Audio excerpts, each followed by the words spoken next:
Չեմ լսում։ Խորհրդանը պիտի բախտ ունենա։ Պարոն Թունյան, այն հիմնավորումները, որը դուք բերում եք հետաձգելու համար, շատ նման են նրան, որը մենք բերում ենք ասելով, որ սա դառնալու է մեր քաղաքացիների համար գլխացավանք։ Հիմա, ինչու մինչև նոյեմբեր եւ ոչ թե ասենք թե հետաձգել մի ամբողջ տարով։ Դա մեկ, եւ երկրորդը դուք ֆինանսների նախարարության, կառավարության հետ չեք խոսել, որովհետեւ տրամաբանությունը ասում է, որ սա իրանք պետքա բերեին։ Դուք օրենքը ընդունել եք, իրանք պարտավոր են կատարեն, եւ հիմա պետքա կառավարությունը գար եւ ասել կներե ժողովուրդ լավ օրենք է, բայց մենք այսօր չենք կարող։ Ես ուզում հասկանամ, ես ինչի հանկարծ որոշեցիք դուք հանդես գալ, այլ ոչ թե կառավարությունը, որովհետեւ պատասխանատուն իրականացման իրանք են։ Շնորհակալություն։ Պարոն Խաչատրյան, ըստ էության առաջին հարցը բովանդակությունն սա վերաբերվում, ինչու նոյեմբերի 1, մենակ նոյեմբերի 1 չի, էլի փոփոխություններ կան, եթե դեմ չեք, այդ մասը թողենք արդեն բովանդակային քննարկման ժամանակ, իսկ ինչու եմ ես բերել զուտ, որովհետև այդպես ընթացակարգային առումով ավելի արագ էր ստացվելու։ Նախագիծը մշակել են կառավարության գործընկերների հետ միասին ու նախագիծը հիմա մենք կբերենք թե կառավարությունը, խնդիրը մեկն է, որը պիտի լուծվի։ Այսինքն ֆորմալ առումով նախագիծը ես եմ ներկայացնում, բայց սա կառավարության գործընկերների հետ համատեղ մշակված նախագիծ է, ու քանի որ падգամավորական ընթացակարգ ավելի ճկուն է ու թույլ է տալիս մի քիչ ավելի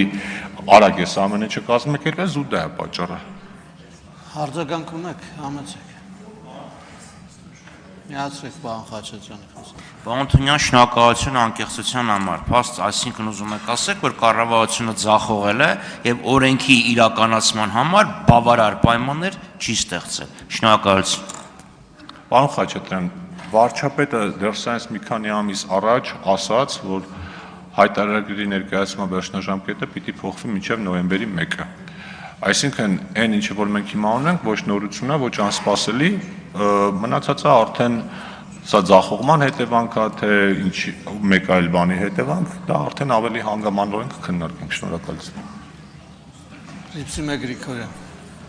հանում եք հարց, Թադևոս Ավետիսյան։ Միացրեք Թադևոս Ավետիսյանի խոսքը։ Պարոն Թունյան, բովանդակային քննարկումը կանենք ըստ Պաչաճի, բայց հիմա այս նախագծի ներկայացման վերաբերյալ որքան հայտարարատու պարտադիր հայտարարատու անձ է այս բանին ներկայացրել հայտարարագիր եւ որքանից, որպեսզի պարզ դառնա, այսինքն դա է երևի թե չէ պատճառը, որ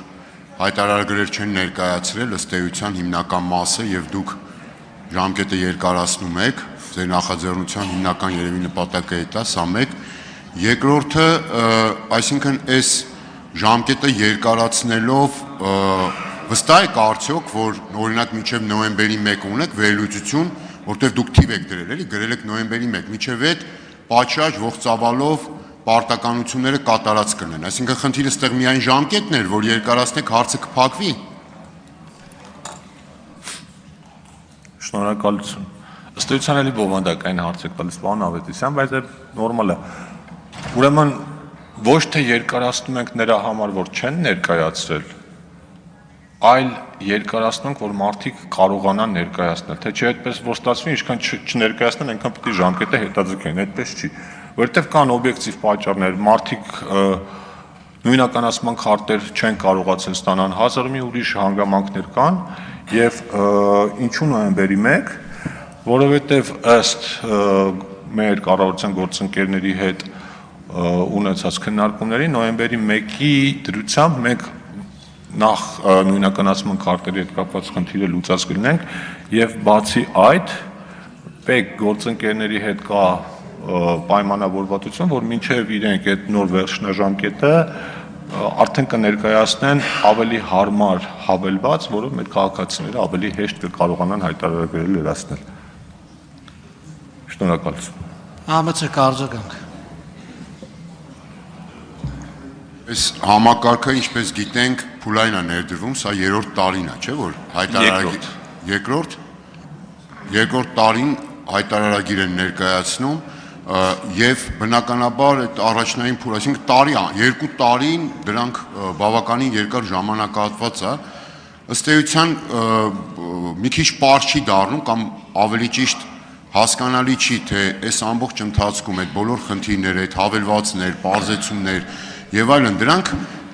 կատարված չեն, այսինքն հիմա պետք է կատարենք ժամկետը երկարացնելու եւ որոշակի բացասական նաեւ մարդկանց մոտ պարտադիր կատարման պարտավորություն ունեցող մարդկանց մոտ բացասական նաեւ սպասումներ առաջացնելու գնով։ Այս հարցերը եւ նմանատիպ համակարգեր ներդնելու հետ կապված նմանատիպ հարցերը իմ գնահատմամբ ողջ ծավալով չի քննարկվում եւ համապատասխան լուծումներ չի տրվում։ Հիմա ես ուզում եմ հասկանամ, որքան է հավանական, որ նորից նոյեմբերի 1-ին դուք կգաք կամ մեկ ուրիշը եւ կասի, որ այս պատճառներով օբյեկտիվ նորից երկարացնում ենք եւս ասենք 6 ամիս։ Շնորհակալություն, պարոն Ավետիսյան, հիմա մի կողմից էլի բովանդակային հարց են քննարկում, բայց լավ, մյուս կողմից էլ երևի լավ, որովհետև մի քիչ բովանդակային մասը որ քննարկենք, հարցերը սպառված կլինեն։ Նախագիծը, չգիտեմ, դուք հասցրել եք ծանոթանալ թե չէ, ինքը ձեր բոլոր ասած խնդիրները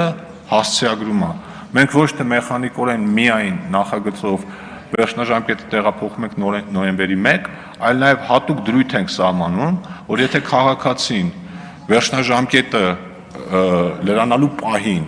դիմել է նույնականացման քարտ ստանալու համար եւ դեռևս չի ստացել, ապա նրա համար ավտոմատ այդ վերջնաժամկետը հետաձգվում է մինչեւ ստանալուն հաջորդ ամսվա 20-ը, այսինքն այդ ռիսկն էլ է ձեր ասած հասցեագրված այս նախագծով։ Հարգելի գործընկերներ, մենք եւս 4 հարց ունենք։ Խնդրում եմ հարցերը վերաբերեցնել 24-ժամյա ռեժիմով քննարկմանը, այլ ոչ թե բովանդակային քննարկմանը, որովհետև զեկուցողներ ենք ունենալու եւ բովանդակային քննարկում։ Արծվիկ Մինասյան, համեցեք։ Շնորհակալություն, Ագնեսա Խամանյան։